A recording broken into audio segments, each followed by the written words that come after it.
Hi, my name is Bubba Smallage. I love marine life and living near Puget Sound is amazing for me.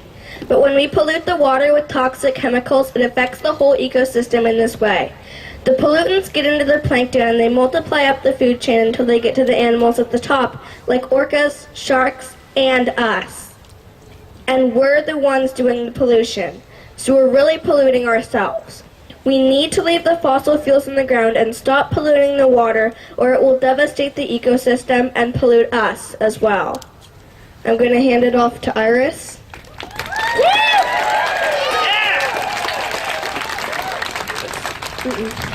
Hi, my name's Iris, and I like climbing trees, but I'm concerned about them and how climate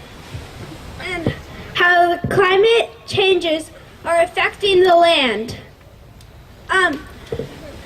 If we don't have trees, we don't have plants. If we don't have plants, we don't have food. If we don't have food, we don't have animals. And if we don't have animals, we don't have us. So, I invite you to help me and my friends on our mission to plant 1 trillion trees by 2020.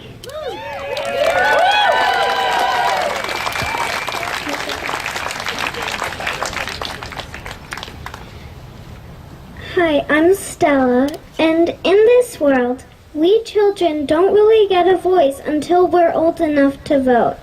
And yet, we will be the ones whose futures and lives will be destroyed by climate change.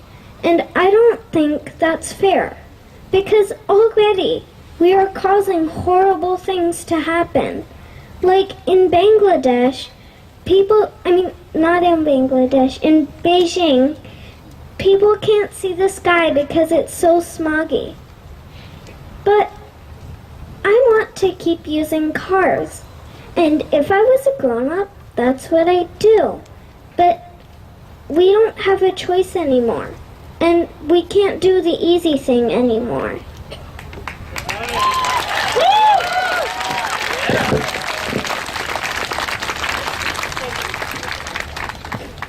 Hello, my name is Gabriel Mandel, and I'm 11 years old. As you know, my friends and I are the Climate Justice Ambassadors, and we want you to look at our faces to remind you why we need to draw the line against fossil fuel exports in the Northwest. So, just this month, I started middle school. It's actually a pretty big milestone, if you think about it. The planet's going over a big milestone, too. Right now, we are over 400 parts per million of carbon in the atmosphere, when the safe level is 350. We're already seeing the results of this. The global temperature has gone up 0.8 degrees Celsius, or 1.5 degrees Fahrenheit already, and these effects will only get worse as time goes on. If we wait until scientists tell us that to reach 350 parts per million, which I've already said is the safe level, then we are going to need a 6% a year decrease in fossil fuels, plus massive reforestation. But that's only if we had started in January. If we wait until 2020, when I'm going to be graduating high school, we will need a 15% a year, plus the massive reforestation. And even then, that can take centuries instead of decades to get there. The fact is, we're going in the wrong direction. Fossil fuel emissions have been going up at 3% a year over the last decade. So, we're on the fossil fuel nightmare express, hurtling into a future we do not want, into a dark tunnel that will not end. To get off this train before it goes too far along the tracks, we have to stop Keystone XL.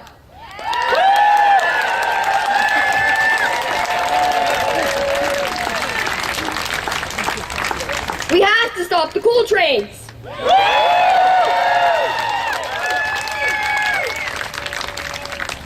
Yeah, but think about this for a second.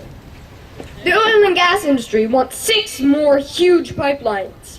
Corporate America, they want to fast track through deals, so-called trade deals, like the Trans-Pacific Partnership, or TPP, that will veto environmental laws. And not just that, it'll make it illegal to stop exports. Do we give up? No. Do we give up? No. Absolutely right. The answer is no. We need to be strong, do more. We need to act as if our lives depend on it. Because they do. I'm here to draw the line because my future is on that line. When I look out, so many of you have come here today. We'll go home, take action tomorrow. I have hope. I have hope because of you. I know.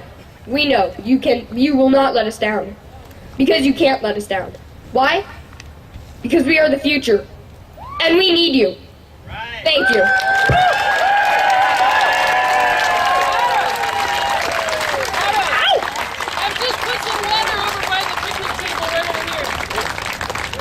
Let's go one more time for the climate kids. Yeah! Woo!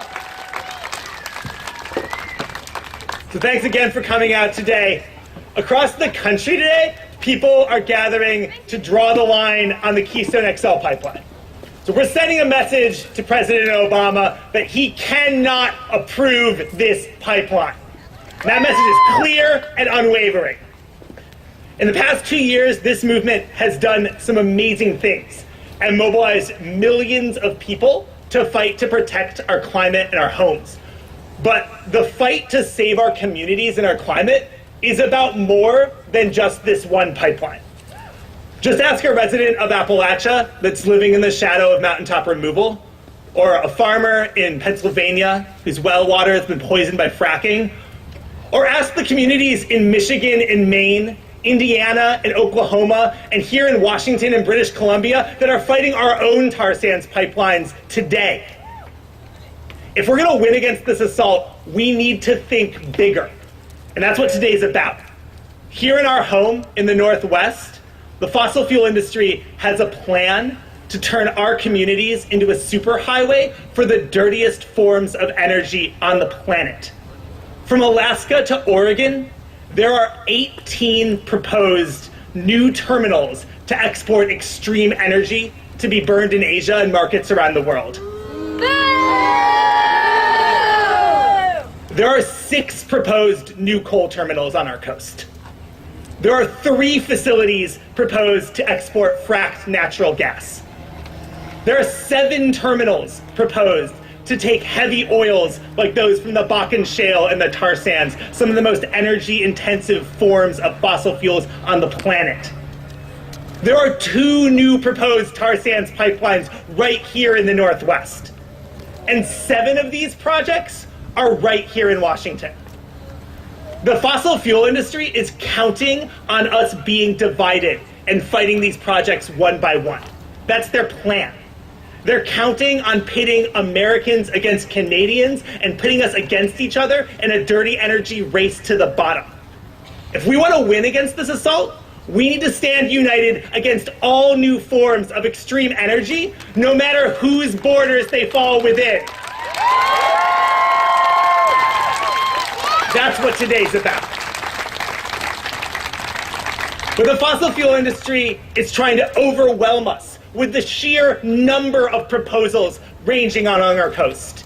They're hoping that at least, despite our best efforts, at least one of these projects gets through. And that's when we're going to need a united movement the most. Because if it happens in Bellingham, or it happens in Coos Bay, if it happens in Longview or in Alaska, we're going to need thousands of people from across the West Coast to converge on that spot and follow the example set in Texas by putting our bodies on the line to stop that project and make sure it can't be built. So there's about over 1,000, 2,000 people here today. I want you to take a second and close your eyes and think for a second. If 2,000 people came to Bellingham or came to Coos Bay to put their bodies in the way of one of these projects, would you go with them? The answer is yes. Put your fists in the air. That's the movement we're here to start today. That's what we're building for.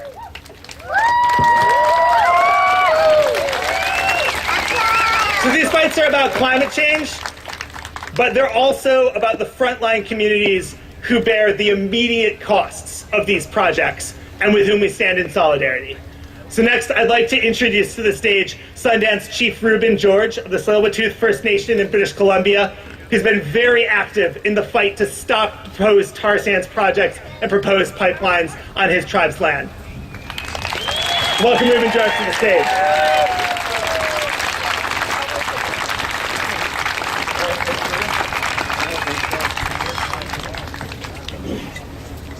Asiam Hojka Siam Siaya Chief Skalutz Snot to Tsleil-Waututh Chief Yopanan Snot to Tsleil-Waututh Squamish. Well, what an honor to be here. What an honor to be here. Wearing Coast Salish colors, red and black. Thank you for coming out. Thank you for caring. You know, not long ago, a short 2 years ago, you would ask me about what's going on with our Earth, and I wouldn't be able to give you some answers.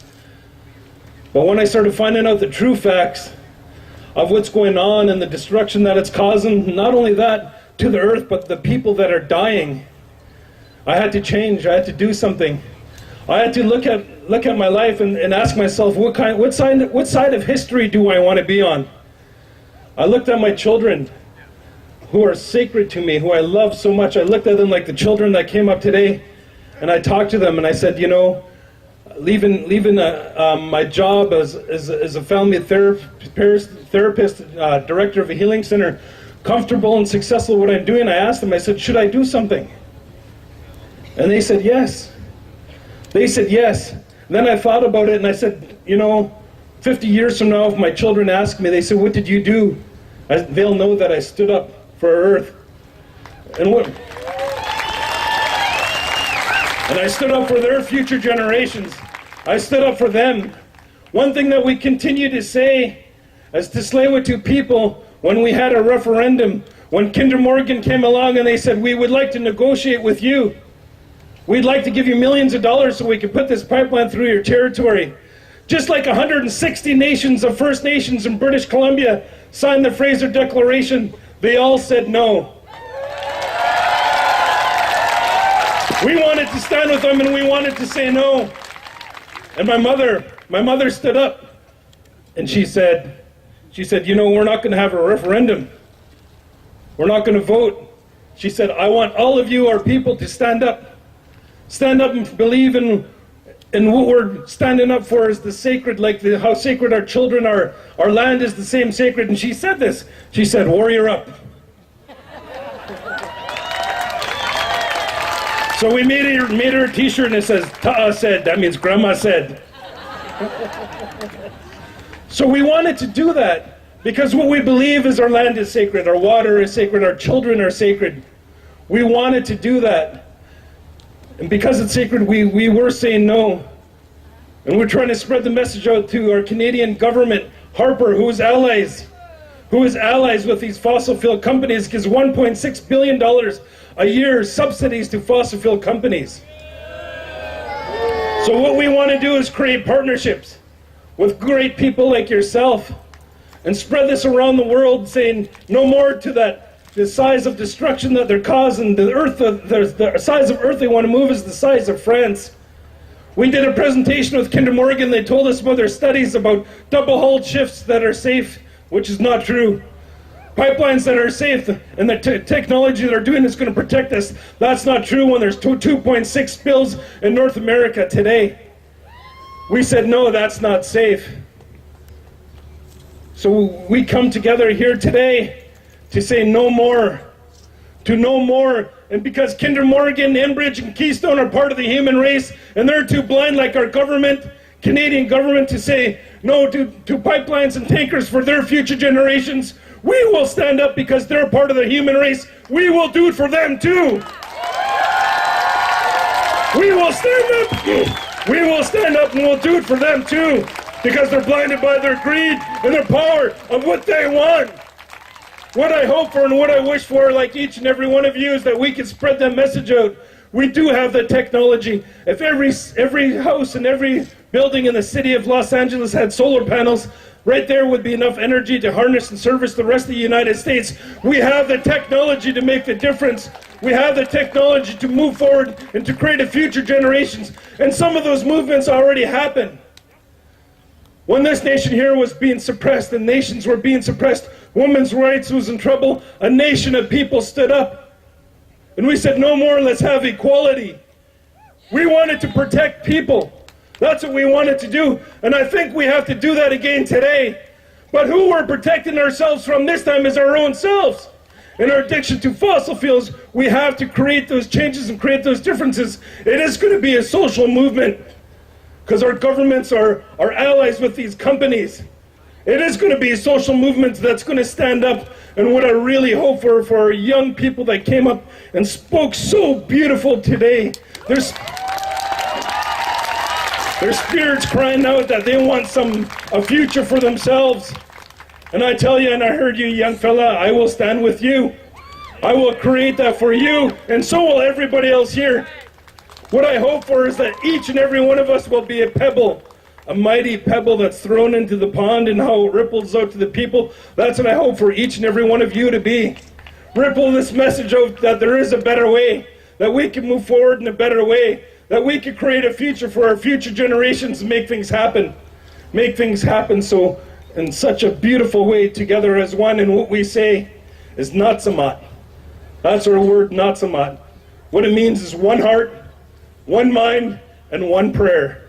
All together as one relation. We could do this. We could do this and we could create this, and I really believe in that. Like the 160 nations that stood up and said no. That said no to the Harper government, to Kinder Morgan and Keystone XL. We will do it for the people that are suffering at the Alberta tar sands.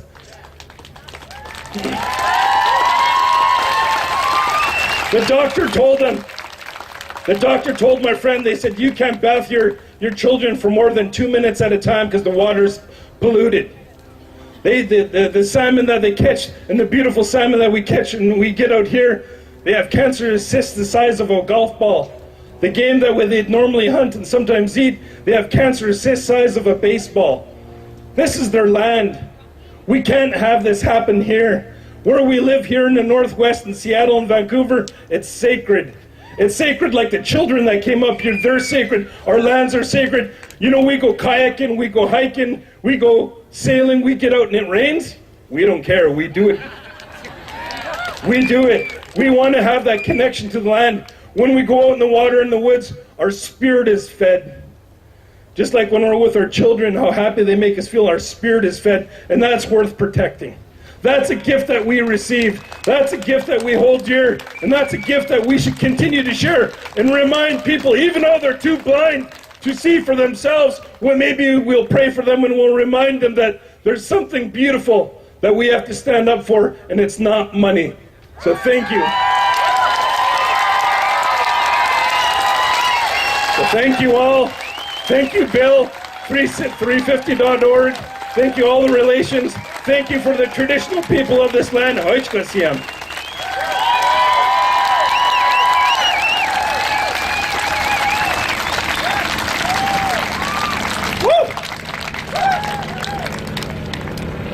So I want to give some love to our allies up in British Columbia, across this region. It's a little chant that I learned up in Vancouver a couple of months ago. I like it because you can dance to it if you want. No tar sands pipelines, no tankers on our coastlines. No tar sands pipelines, no tankers on our coastlines. No tar sands pipelines, no tankers on our coastlines. No tar sands pipelines, no tankers on our coastlines.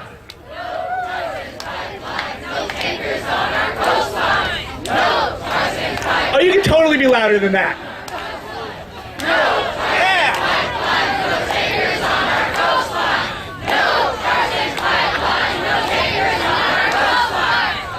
See, I like that one because I can dance to it when you chant. So there are a lot of really awesome organizations that help make this event today possible. There are a lot of organizations that are fighting the Keystone Pipeline, that are fighting to keep our region fossil fuel free. We'd like to invite to the stage the president of one of those organizations. I'm going to bring up next Erich Pica, the president of Friends of the Earth USA. Thank you.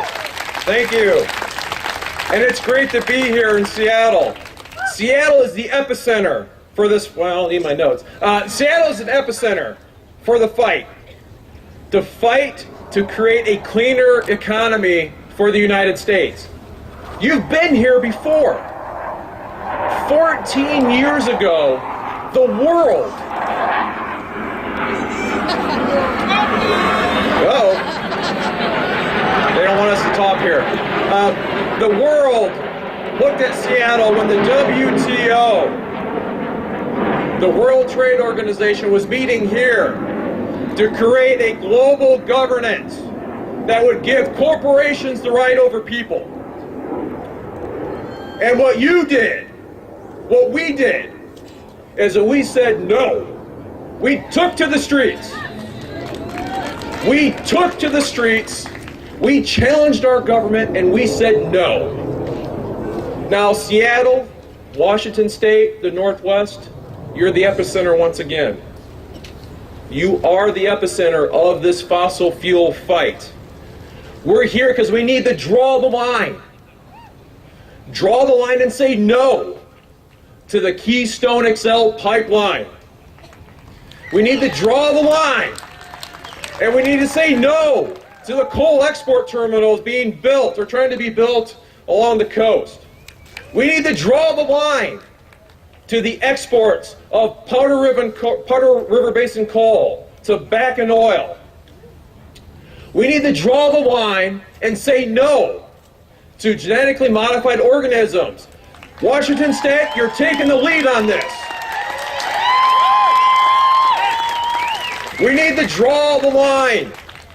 And we need to say no to the Trans-Pacific Partnership, which will steal our rights, steal our democracy, and make it harder for you to lead the country in stopping these fossil fuel exports. And we need to draw the line and say no to President Obama. Obama cannot have a climate action plan and then export fossil fuels that are mined, drilled, and produced from the United States to the rest of the world. We are not the superhighway. We are not the superhighway for coal fossil fuel exports.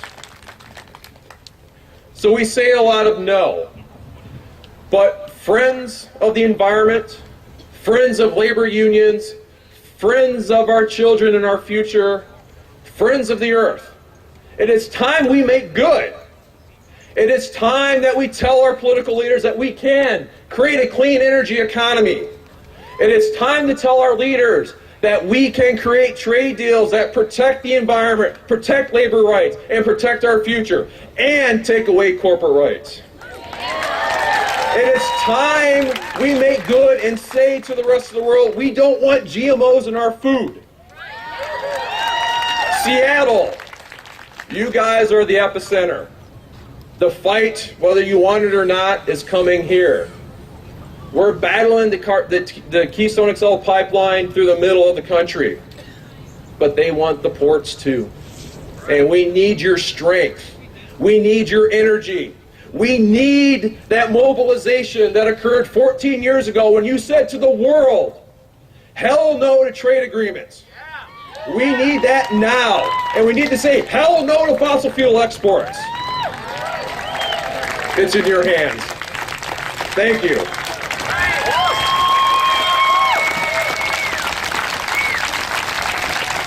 Thank you, Erich Pica. We want to give a couple of thank yous because a lot of people came together to help make today's event happen. So a couple of folks that we just want to recognize really quickly is, first of all, Jeff Hodges in the Park Department for letting us be here in Myrtle Edwards Park. So let's give a thank you to them. Woo! Also, isn't this park beautiful and clean? Yeah, there's this group I heard, Puget Soundkeeper Alliance, that might have come through here this morning and cleaned up this park. Yeah, let's give some love to them. And let's also remember that volunteers spent hours cleaning up this park, so let's not trash it. Let's leave it nice and clean for them when we leave. Is anyone hungry? Yeah? I hear there's like a bunch of apples in the back and all these tents. I hear they were delivered by a bicycle-powered courier from the Central Co-op. So yeah, thank the Central Co-op for that. And too many organizations contributed or sponsored this event to thank them all. Their names should be on a board up in front of me. I'm not sure where it is, but I will find it and point it to you. But we still need a lot of resources to keep this fight going. So there's a couple of folks in orange vests with buckets going around. Could you hold your buckets up? Yeah, these are contribution buckets. If you feel so moved to contribute to the ongoing fight against climate change through 350 Seattle, please make a contribution in one of these buckets today. They'll be rolling through the crowd during our action. And there's one more person that I want to give a personal and special thank you to.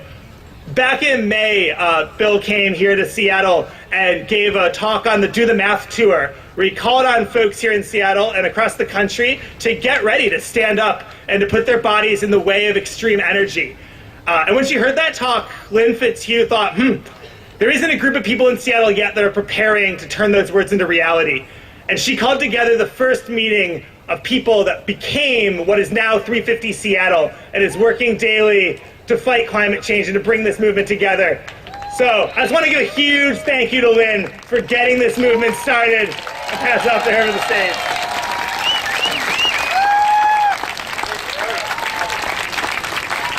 Hello, we have sun. They told us it was going to rain. And my friend Carlo said, no, it won't rain because nature knows that we're on her side.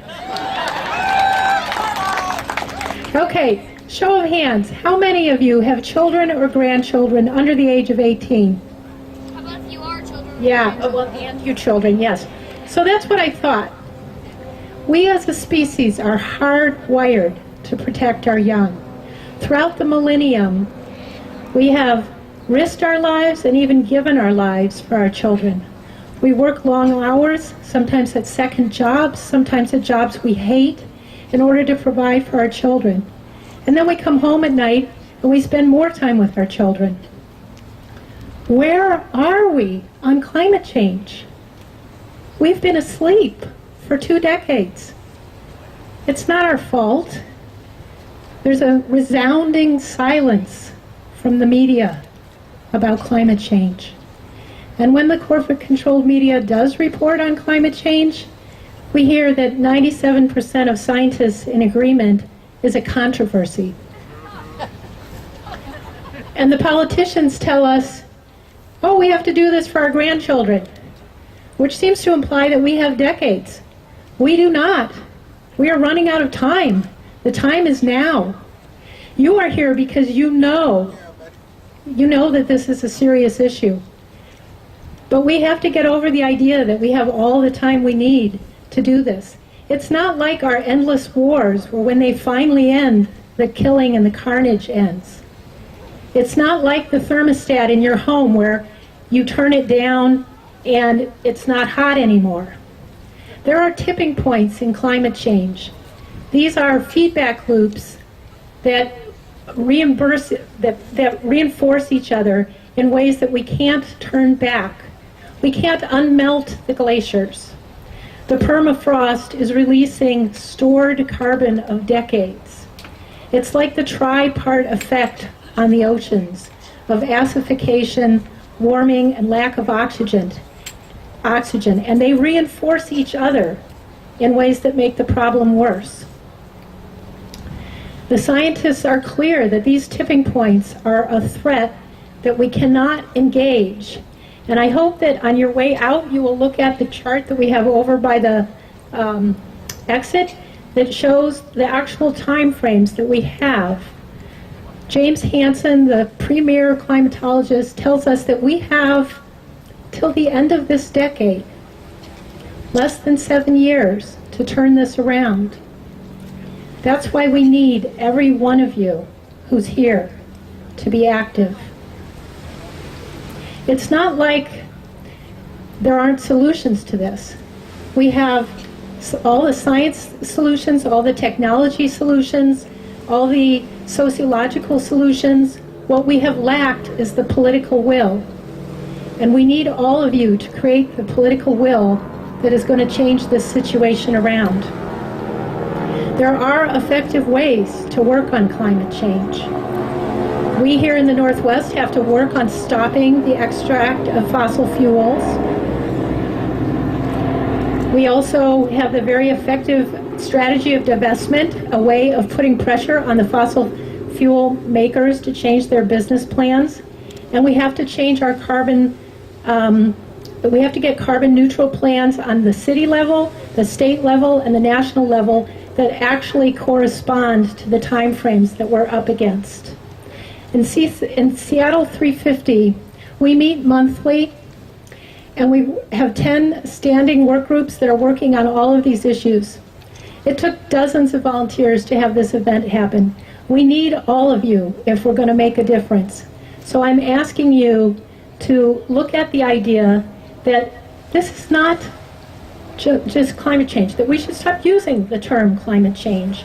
The word change seems to imply that something is perhaps positive or at least normal. This is a climate emergency.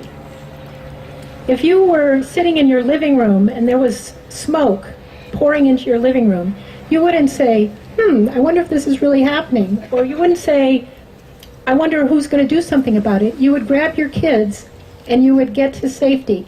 That's what I'm asking you to do. Come out and be part of making a difference about this climate emergency.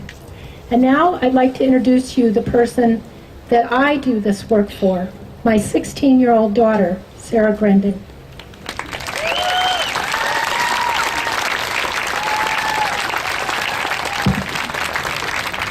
Good afternoon, everyone. You've all just heard from my mother, Lynn Fitzhugh. My entire life, she's been a climate activist. This meant going to meetings, demonstrations, etc. Activism takes time, and drawing the line takes a commitment. When I'd ask her why she was so busy, she'd say, I'm trying to save the world. I thought she was kidding until I grew up. My mom has spent my entire childhood trying to save the world. Not for herself, but for me. There is no more noble a thing a parent can do in this decade than advocate for the future of their children by standing up for the planet. In the Pacific Northwest, this means drawing the line. We need to say no to the export of coal and oil, and we need to do it now. My generation has lost hope. Every day around school, I hear statements like, when the planet melts, ... and global warming will kill us all anyway. We've been studying endangered species since we were 8 years old, and our biology classes dive deep into the science that makes it crystal clear that we are headed into climate catastrophe. The places of nature that we grew up playing in as children are either gone or the fish and animals have left them. It's hard to remain hopeful when you're looking at all that, and then you look around at the adults, the people with power, the people who can vote, the people that the law might just listen to, and they're doing nothing. I've grown up with a cartoon on my fridge that depicts a little boy talking to his grandpa in a post-apocalyptic scene, and he asks, Grandpa, where were you when all of this was happening? Don't let your children and grandchildren have to ask you that. Let them be proud to say, my grandma was arrested lying down on the train tracks to stop coal and oil export.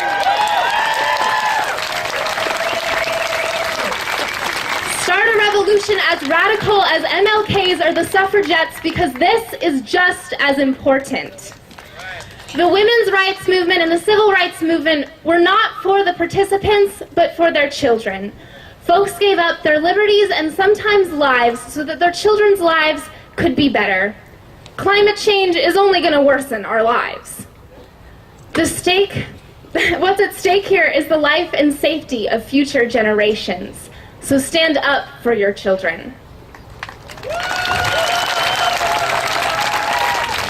We need to draw the line, and we need to do it now. Because now is our window. Now is where the last hope lies for me and my generation. Your children won't care that you are busy organizing boycotts and walkouts when they grow up to realize that you are saving the world so that they didn't have to ask, Mom, Dad, where were you? Thank you.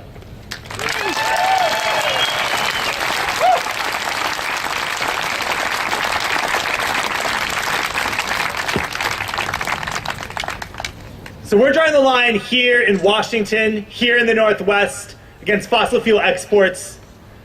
But the fossil fuel companies that we're drawing the line against aren't limited to our state or to our region. They have a global tentacles that wrap around projects and connect them across our country and our planet. That's why we've got this huge coal plant over here to my left, to your right.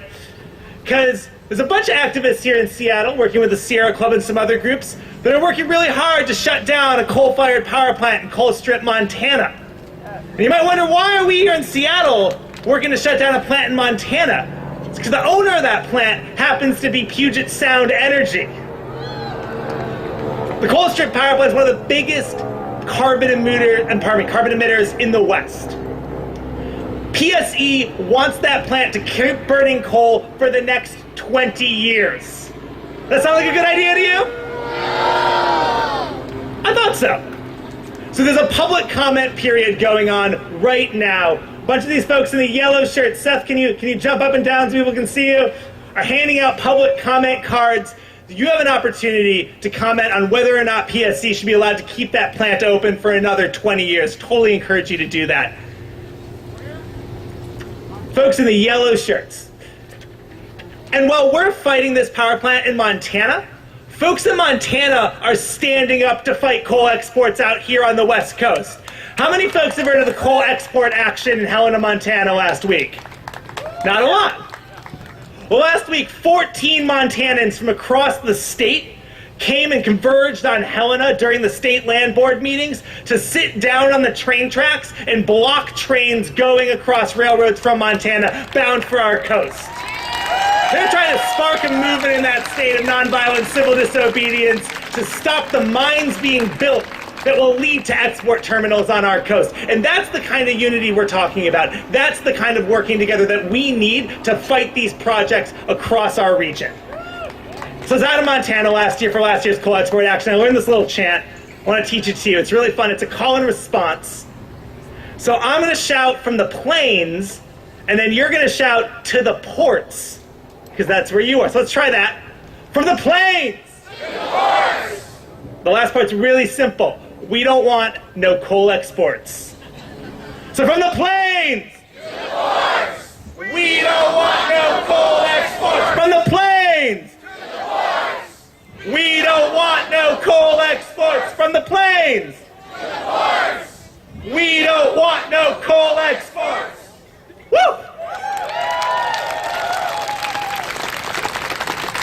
So the 14 folks arrested last week in Montana are facing an upcoming trial. Just want to take a moment and give some love to those folks. They're standing up over 1,000 miles away for our rights here on the West Coast to stop these export terminals, to stop these trains, and paving a way for the kind of action that we need to see. And it's that solidarity that's going to let us win these fights. Our solidarity and unity in protecting this land is critical.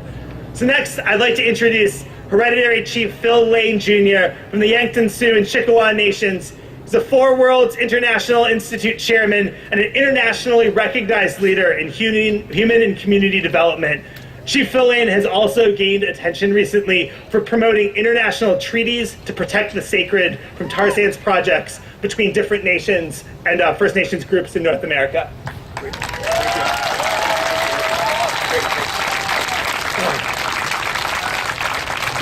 Mitaki, my very, very, very beloved relatives of the human family. First of all, I want to give heartfelt, from the tip of my toes to the tip of my finger, thanksgiving to Prime Minister Stephen Harper and all his colleagues of the human family who, in their unawareness, in their greed, have awakened a spiritual sleeping giant. A spiritual sleeping giant everywhere on Mother Earth. You know, I had the opportunity to be with one of my grandfathers back in 1970.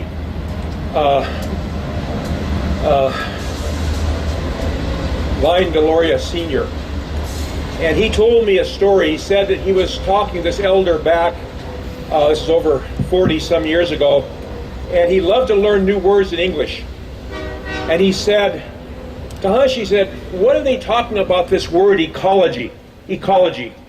And he tried to explain, he says, you know, they have these places, he said, where people go to learn about life. They learn how to read these things on a piece of paper, then they learn to write about what they read about, then they learn to talk about what they write about. And if they read enough and write enough and talk enough, finally 18, 20 years, they get a piece of paper that says they're a doctor of life. He said, then they send the best thinkers and the best talkers and the best readers, and they send them to these big places and study about Mother Earth. Of course, laboratories. They go in there and they have things that look into, and things that are small. This thing makes them look big. They pour Mother Earth back and forth. They spent lots and lots and lots of money. And now they've come up to a very, very, very important scientific discovery. He said, you know what that is? The old man shook his head. They found out when you pollute the water, which all living things drink, you pollute all living things. They found out when you pollute the air, which pollute all living things, you pollute all living things. And he turned to the old man and says, what do you think about that? He said, oh, huh? He said, I was wondering when they get around to that. I was wondering when they get around to that. Look what we do, and look what was he looking forward to. We rip up our skin where it shouldn't be ripped up. Then we take things and drill holes inside of her and blow our bones up. Now that's fracking. Then we put things inside of her and suck her blood out. Then he turned to my grandfather and shook his finger and said, and what would happen if you did that to your mother? She'd die. And that's exactly what's going to happen if we don't draw the line as others are drawing the line everywhere on Mother Earth.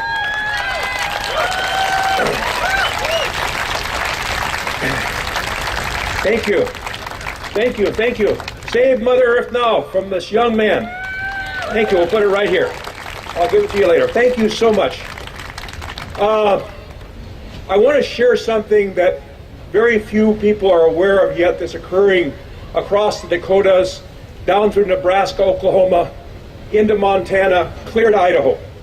And that is, as the First Nations of Canada are rising everywhere to stand up with other members of the human family to stop the destruction of our Mother Earth and to bring and restore and protect the sacred, so across the Great Sioux Nation, which is in both sides of the United States and Canada, down across Nebraska, the land of the Pawnees and Pocas, and down on through to the Pawnees into Oklahoma. There is a huge rising going on. Rising up to say, this pipeline under any circumstances shall not pass Keystone XL. It will not pass.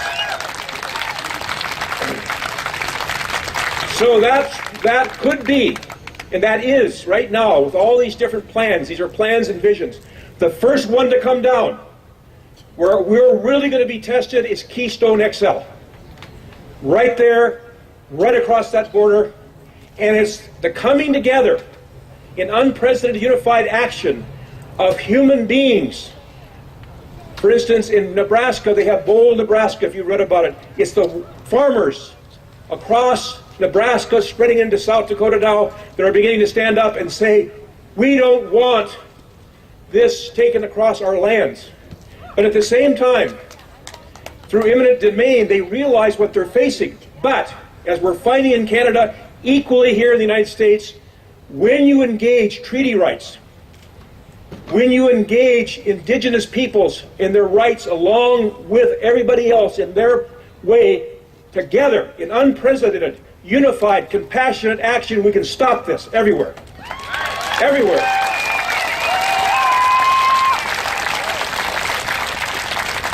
So I want you to remember the name Deborah Whiteplume. Moccasins on the ground. They're training now, right now at Pine Ridge. And I got to tell you this from where this is happening. Standing Rock, Pine Ridge, Rosebud, all the way across Yankton, Yankton Sioux territory, Lower Brule, all across this whole territory this is happening. And these people are starving from this sequestration. In fact, they were starving before it happened. They don't care. What they care about is the future generations. They know that just like in a buffalo herd, the oldest buffaloes are on the outside, If a wolf pack comes, they give their life first. So they are standing up. Faye Spotted Eagle, I want you to hear her name. The Braveheart Society, society of women who used to follow the men into battle and take the wounded and dead off the battlefield, and if it came down and there was no one left, they'd fight. They're leading this. Women are leading this everywhere. And I'll tell you what, brothers, just like this young person challenged all of us as parents about would they are those that come after us look back and ask, what did your grandfather, and mother do? I have to say that young people are rising everywhere. Over half our population on this Mother Earth, over 7 billion people, are under 25 years old. So, last thing. On January 23rd, a great gathering was held on the Yankton Sioux Reservation to celebrate 150 years of an unbroken treaty, the first written treaty, although we made treaties way before other relatives came to this continent, to this hemisphere, between the Pawnee Nation and the Hontawa Dakota, saying we will have peace. So on that date, January 23rd, 2013, we celebrated 150 years of unbroken peace. 150 years where a treaty was not broken. And on the following 2 days later, we signed the international treaty, the International Indigenous Treaty to protect the tar sands, to protect the sacred from tar sands projects. That treaty is being used as a foundation and has spread up to the great Tsleil-Waututh Nation, in which you heard Sundance Rueben George give such a beautiful talk. He always gives a beautiful talk, and if you knew his mom and his family, they all speak well. All speak well. So it was signed there with the coast tribes there, nations in Vancouver. It was signed in Ottawa at the National Press Club with all our relatives from the chief, from the tar sands, and other Yankee Dene Alliance, and we signed their agreements. So this is moving along, and now I believe the power that's going to stop it right here, because although we have to think globally, we have to stop here, and that is the movement that's going on between all the tribes, all the Salish nations, of which we're standing here in Duwamish, Muckleshoot, other Salish people who lived here.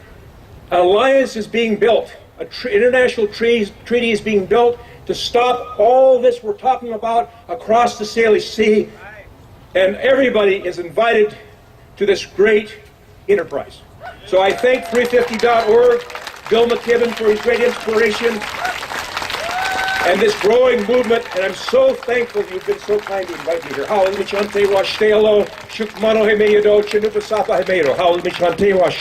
And the most important message, where's this guy with the please come get your sign. Please give your sign. This is important. And what is your name? Logan. Logan, and what do you have to say here? Save Mother Earth. Great.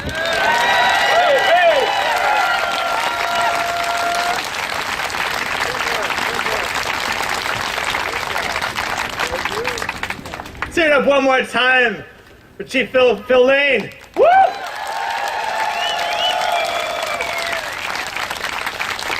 So now I'm going to pass the floor to someone who's been a prominent leader in the fight against coal exports, both here in Seattle and around the country, our own Mayor McGinn.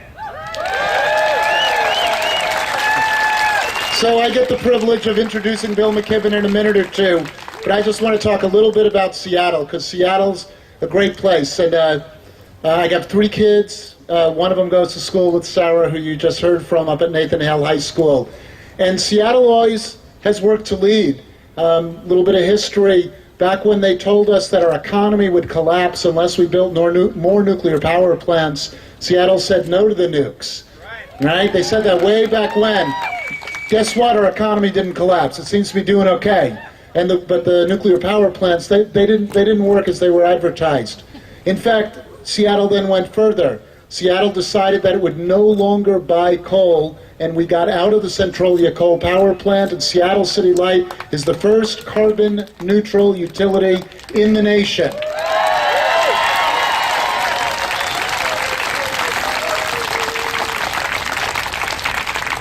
So now the question is, how does a city do that?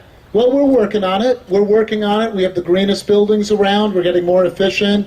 We're adding bike lanes. More people can bike. There's a beautiful thing out there called Solarize Seattle, where community members can pool their resources together to get solar. We're continually making a difference. But the reason we're here today is because all of those improvements, all of those changes we make will be wiped out if we let coal trains go along our waterfront and take coal to China.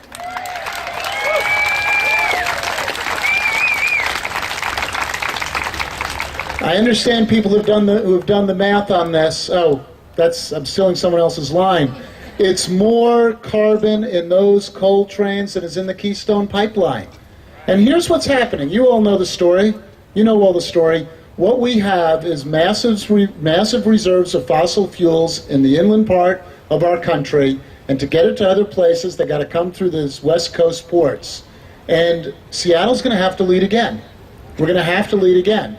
We're going to have to stand up and say no. We're going to have to unite with our brothers and sisters up and down the coastline, and unite with our friends and neighbors across the state and across international boundaries. We've started doing that here. There's something called the Leadership Alliance Against Coal. We have 75 city and tribal leaders across the state who have all joined this alliance, all saying no to coal trains.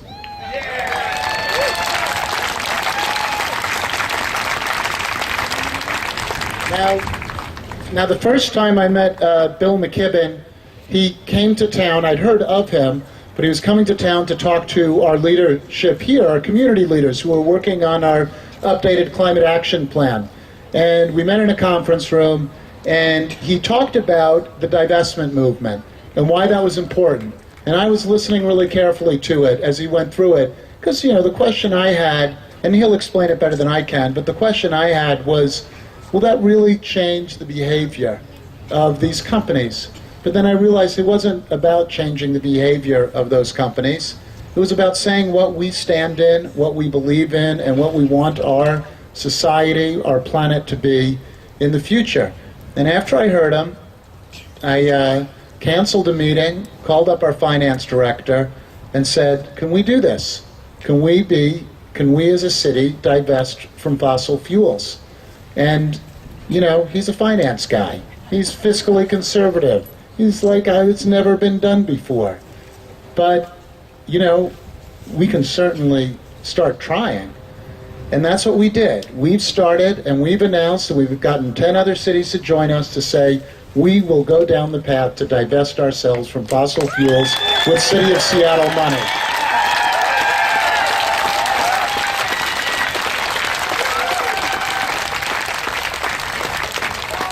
So he's a persuasive guy, this Mr. McKibben. He's now I get to introduce him. He's written a bunch of books. He's a founder of this campaign, 350.org. It's coordinated 15,000 rallies in 189 countries since 2009. Time calls him the planet's best green journalist. Boston Globe said he's probably the country's most important environmentalist. And it's really simple. It's the same thing that Sara had to say a few minutes ago. We're the first generation that can really see the effects of climate change. We see it all around us. And we're the last generation that can do something about it. That's why Bill McKibben's here. That's why you're here. Welcome Bill McKibben to the stage.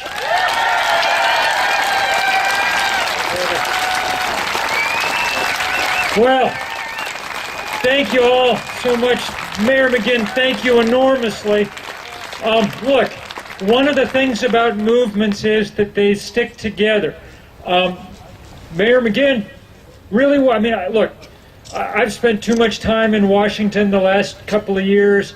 I've become a little more cynical about politicians than really is healthy, maybe. I have to remind myself all the time that they're not all like that. I get to think about, since I'm from Vermont, my own Senator Bernie Sanders. And then I look across the country and remember Mayor McGinn not just saying the right thing, which we can find some people to do, but on his own making sure that the right thing happened, and then calling up a bunch of other mayors and making sure that this divestment movement got a big kickstart. He's been a huge, huge hero of the environment like no other municipal official I can think of in the country.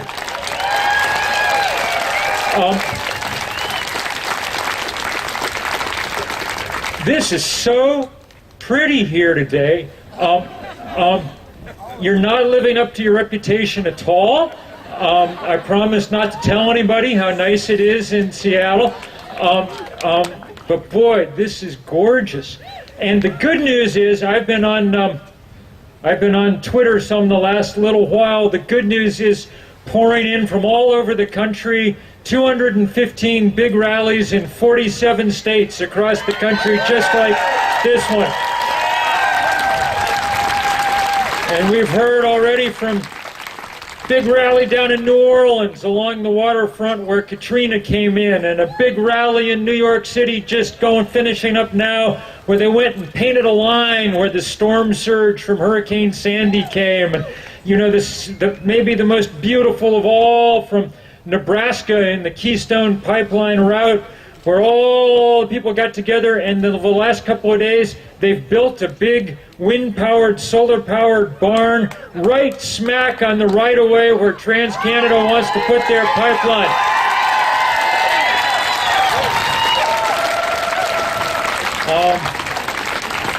That's the thing I want you all to realize about this fight, is that this is a movement different from any movement that we've had before.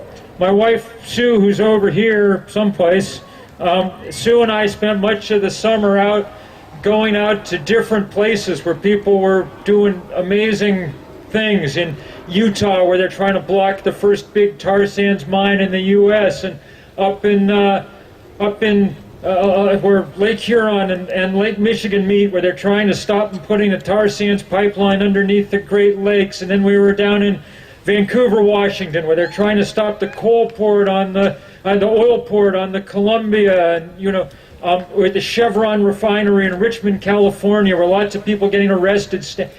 All over the country, people fighting incredibly important local fights and understanding how those fights fit together in this larger fight for the planet.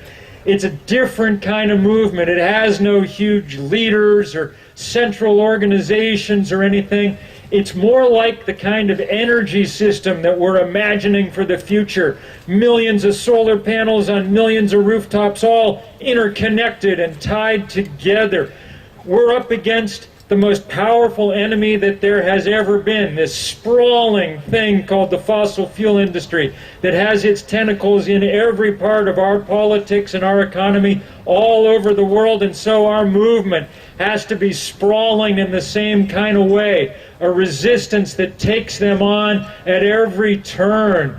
And it's been a great privilege to get to see a lot of those things. I remember being up in Bellingham not long ago, maybe 18 months ago, for the first big demonstration against the coal port at Cherry Point. And there were 1,000 people out in that little square in Bellingham, and I said to someone, there is no way that they're going to get that port put in there. No way at all. There's no way that they are going to run coal trains through the city of Seattle. There are not enough police to keep those tracks clear day after day after day. There's no way that that's going to happen. And you know what? I almost think that there's the outside possibility, just the chance, that we may actually block this damn Keystone Pipeline too. When this fight got started a couple of years ago, everybody said it was just a completely done deal and there was no chance at all. There was a poll in the National Journal, which is the kind of, I don't know what you'd say, the sort of insider newspaper in Washington, and they polled there are 300 energy insiders. They're up on the hill and they're lobbyists and things. And 97% of them said that TransCanada would have its permit by the end of 2011 to build that pipeline, okay? And I suppose we should have been discouraged, but there were too many great people fighting this fight. And it began, make no mistake about it, with our Indigenous brothers and sisters on both sides of the border. It was so good to have Phil and Rueben on hand today, and to be thinking today of all the other people in that fight, you know, up there, our friends like Clayton Thomas Mueller, or Melina Lubacan Massimo, or Crystal Lehman, or all the other people who made that fight when nobody was paying the slightest bit of attention, and were doing it so bravely. And they inspired a lot of other people. I see my colleague Ray Bro over here. Ray and a few of her friends helped organize that big civil disobedience in Washington 2 years ago, the biggest civil disobedience action in 30 years in this country about anything, and 1,253 people went to jail. I have a feeling some of them are in this crowd today, you know. And after that, well, then things were sort of rolling. For 2 years, we've held them off. That's 900,000 barrels of oil a day that didn't get out of the ground, okay? And now what we're going to find out sometime in the next year is whether Barack Obama is a kind of Mike McGinn or not. We'll find out if he's willing to stand up when there's some heat on and do the right thing. Make no mistake, he'd probably just as soon not, because the fossil fuel industry is awfully powerful. They've got an awful lot of money, and that's why it's so important that we gather in days like today all across the country to kind of show our potential leaders that we've got their back if they want to be leaders, you know. If Barack Obama blocked the Keystone Pipeline, he would become the first world leader who ever stopped a major project because of its effect on the climate. That would be a seriously big deal. It would not stop global warming. It wouldn't even stop all the Keystone Pipeline, because they built this southern part of it down in Texas and Oklahoma, where our really brave brothers and sisters there have been fighting hard these last 2 years. But it would stop this connection across the border that would let them take more of this stuff out. It would be a big help to the people living up in that boreal forest who've had to watch as their land was destroyed. I was up there this summer for this healing walk across the tar sands, and it was, I've seen a lot of bad things in my life, but I've never seen anything quite compare with that. It is unbelievable. I said the other day, for you Tolkien fans, the sort of technical name for what's going on up there is Mordor, you know. You couldn't believe it.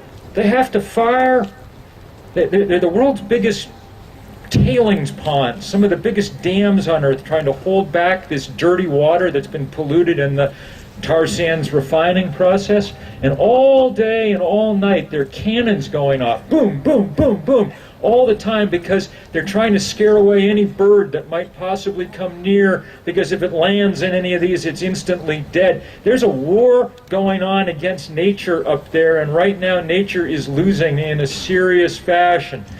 And it's our job to try and stand on the other side. And not just for the people up there, you know, for the people now all over this planet who are on the front lines of this climate disaster. We think today about our friends down in California, out on the fire line, and that fire that's still burning, the hugest fire ever in the history of the Sierra Nevada, in the middle of the driest year in California history. We think one mountain range over to the east, in the front range of the Rockies, where they've gotten more rain. Boulder already passed its all-time annual rainfall record. They've already passed it with 3 months to go in the year. There's never been rain like that ever. It's the kind of rain you can only have once you've made the atmosphere wetter so it can hold more moisture. And we think of people not just in our own country. I put on my 350 Mexico shirt today because I was thinking of the 100 and some people who died so far this week when hurricanes came at Mexico from both the Atlantic and the Pacific simultaneously and dropped record amounts of rain across that country. We've got to start soon. And if we block the Keystone Pipeline, then what you all have done by doing that is help reopen these international negotiations on climate. Then the president will have some kind of bargaining chip. He'll have some kind of leverage. He'll be able to say he did something. And maybe we'll be able to start righting the ship after the debacle in Copenhagen 5 years ago. What you're doing, I guess what I'm trying to say is, couldn't be more important. Couldn't be more important to block these coal trains and these coal ports. Couldn't be more important to stand with the people today in the Appalachians who are fighting mountaintop removal on their Draw the Line Day, or people all over the country who are highlighting all those local fights that are all one big fight. The fight that you're in is the most important fight that human beings are ever engaged in. And we've got to fight it not knowing whether we're going to win it or not. There's no guarantees.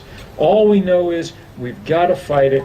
And on a day like today, with the sun shining in the midst of what I guess you would call a vast solar spill here in Washington State, with the sun shining and everybody there ready to fight, some part of me likes our odds pretty good. Thank you all so much for being here.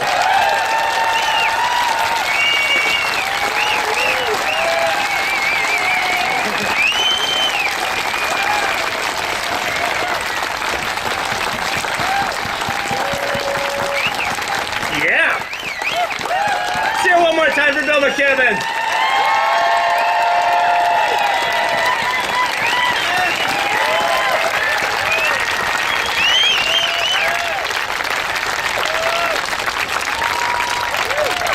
So I really like what Bill just said about how this is a movement that's different. And this isn't a movement about one big leader or about one organization.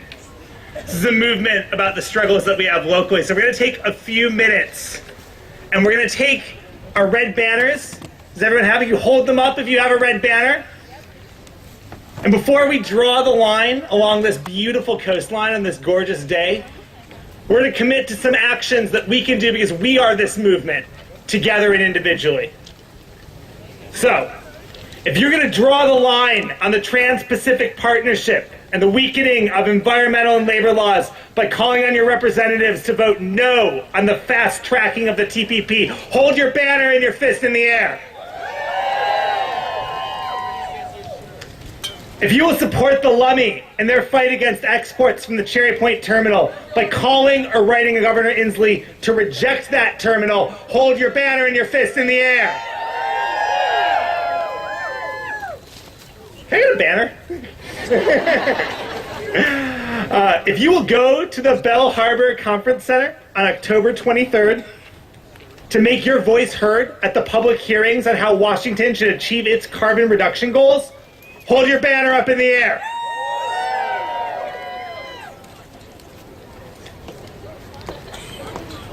If you will speak against dirty money by writing your university and or church, or temple, or mosque and telling them no donations until they divest from fossil fuel companies, hold your banner up in the air.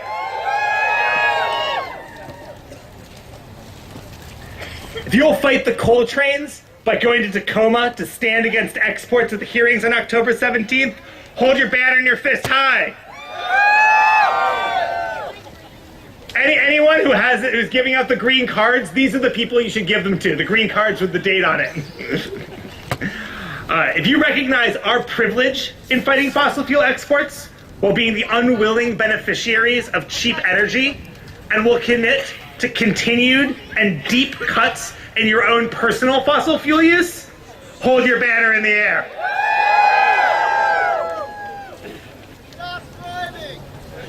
Totally. If you will put your body on the line and engage in peaceful civil disobedience to prevent the Keystone XL pipeline and other fossil fuel industry boondoggles, hold your banner high and your fist proud.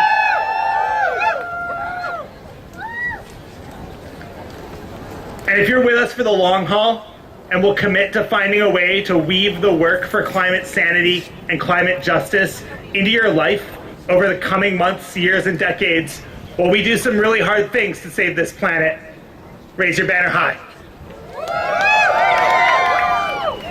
That's a powerful movement we're building. I want to thank you all for that.